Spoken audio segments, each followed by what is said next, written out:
are new here, my name is Beth, and I live in Hawaii with my partner and our five rescue animals. My two rescue dogs are Poppy and Puck, and I've been sharing them in some of our recent videos. Go give those a watch if you haven't seen them yet. And I had a few questions from those videos about what my doggies eat and how I cook for them because people have noticed that they eat some fresh food and they have had thoughts about how we started and how we do it. So in today's video, I'm just going to share some tips and tricks and our story in our journey to feeding our dogs whole foods and how we go about it.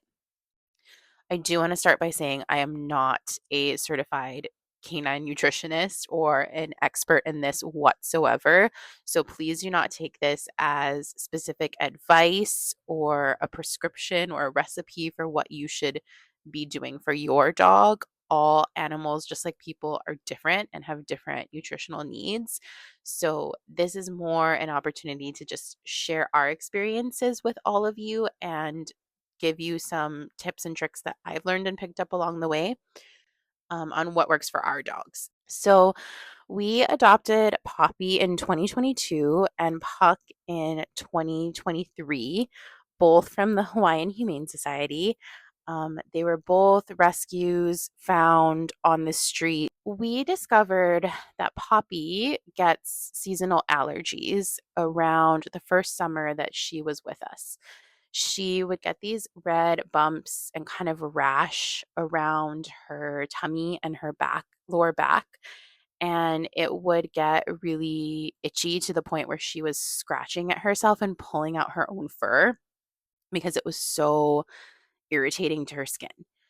We just knew from that point on that she had a more delicate skin, right? And some of that is from her breed. She's a Shar mix, and wrinkly dogs tend to have a little bit more skin issues. So we wanted to be mindful of that moving forward and make sure that we were taking care of her skin in every way that we possibly could.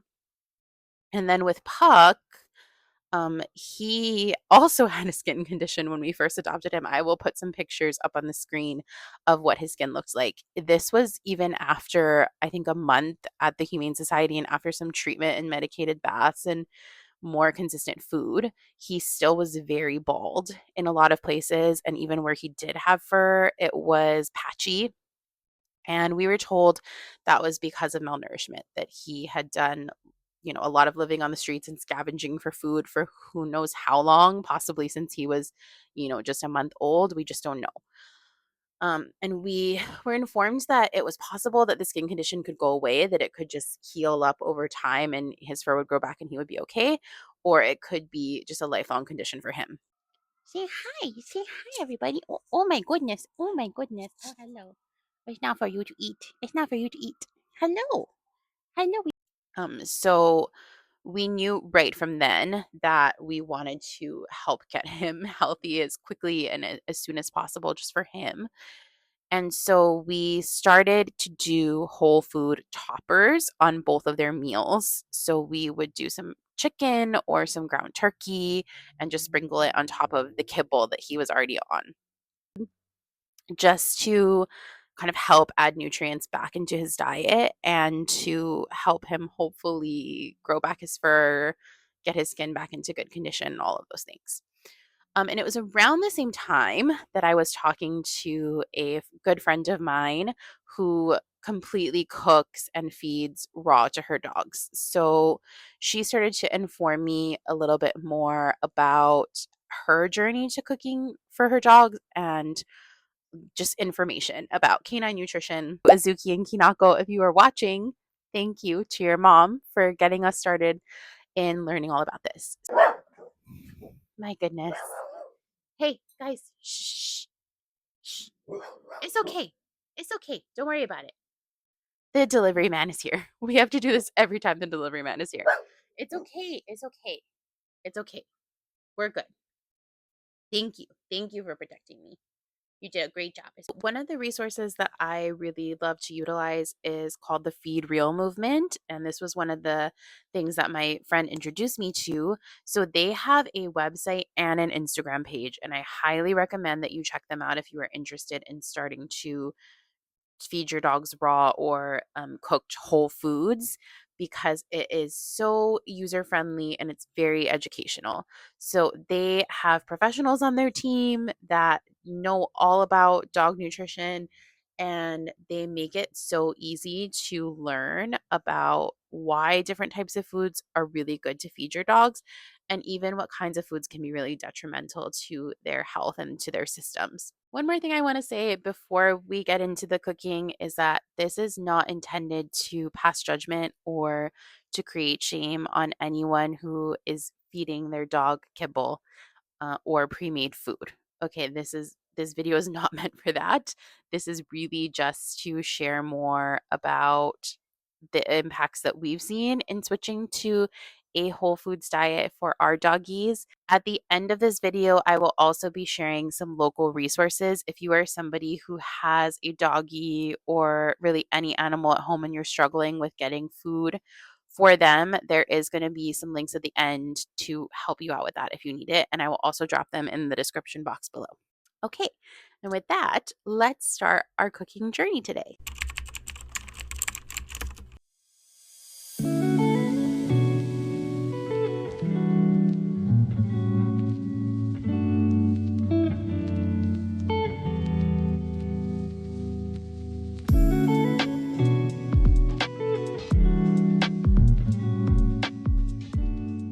The first consideration I make when developing a meal idea for my dogs is roots and leaves. So I think of a root vegetable, like a sweet potato or a carrot, and then I'll pair it with a dark leafy green, like spinach or kale. And then oftentimes I will supplement with some type of other vegetable. So I'll add in different things like butternut squash or mushrooms. You want to remember that not all vegetables are safe for dogs to eat. And some vegetables, part of it may be safe for dogs to eat, but other parts may not be. Like tomatoes, for instance. The fruit of the tomato is perfectly fine for dogs, but they cannot have the green part of the plant. It is actually toxic for them. The second helpful thing that we do is always talking to the butcher at whatever store you go to. We really enjoy shopping at Whole Foods, and I know that sounds a little bit bougie, but actually, if you shop the sales, and especially if you have Amazon Prime, you can get a lot of really great deals here. So we check in with the butcher to find out what type of innards they have available. So innards are actually really important for dogs to eat for nutritious value. But oftentimes the innards are not going to be where the rest of the regular meat is because most people aren't shopping for those things. So double check with the butcher if you don't see them because they might be in a different section like the freezer. A few months ago, we discovered Island Green Mart down in the Kalihi area of Oahu. This is an expansive Asian grocery store that we really enjoy going to for lots of Asian goods. But what we also like about this place is that they have a wide selection when it comes to innards. So they have different types of hearts and gizzards, necks, feet from chicken, beef, pork, probably if you can name it, they have it. Variety is key. Just like humans, it's really good for our bodies to be changing up what we're eating. If you were to eat the same thing every day, that would lead to nutritional deficits in your system, and it does the same thing for dogs. Plus, it's boring. No one wants to eat the same thing for every single meal.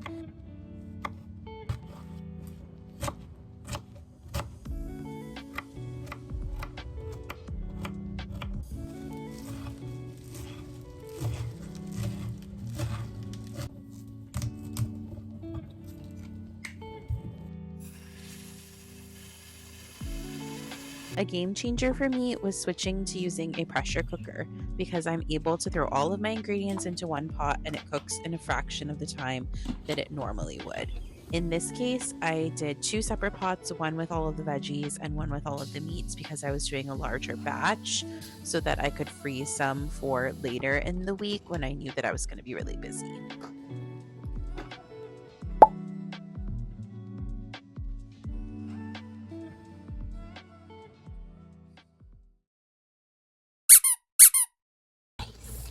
Hi guys, are you waiting?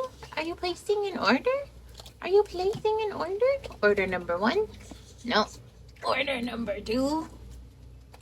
I scoop everything out with a strainer to drain off the extra liquid and fats, and this is what a final bowl looks like. The only addition to this that was not shown in the video is some sardines because we always include small oily fish for omega-3s. After totaling everything up, the cost of ingredients came out to $42.68, and this got us about 10 meals, so the price per meal was $4.30 per meal per dog. This time we didn't shop at a bulk store for our primary protein the way that we normally would, so this is a little bit higher than we would typically pay, but this gives you an idea of prices. These are some visuals of the mixture of veggies and proteins that I use to cook meals for my dogs, including the ones that you saw in today's video, to hopefully help you get a little bit of inspiration and encouragement to know that this isn't actually that difficult to do. One of the best positive changes that we saw in our dogs after switching to whole foods was their excitement at mealtime. Particularly with Poppy, who struggles with high anxiety, she never misses a meal now, whereas before, if she was scared or anxious about a noise outside, she would miss dinner or breakfast and sometimes for a couple of days wouldn't even eat. That has not happened since because she's stoked about having delicious and yummy food to have.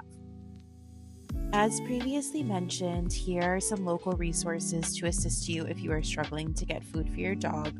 Alternatively, you can also drop a comment down below or send me a message.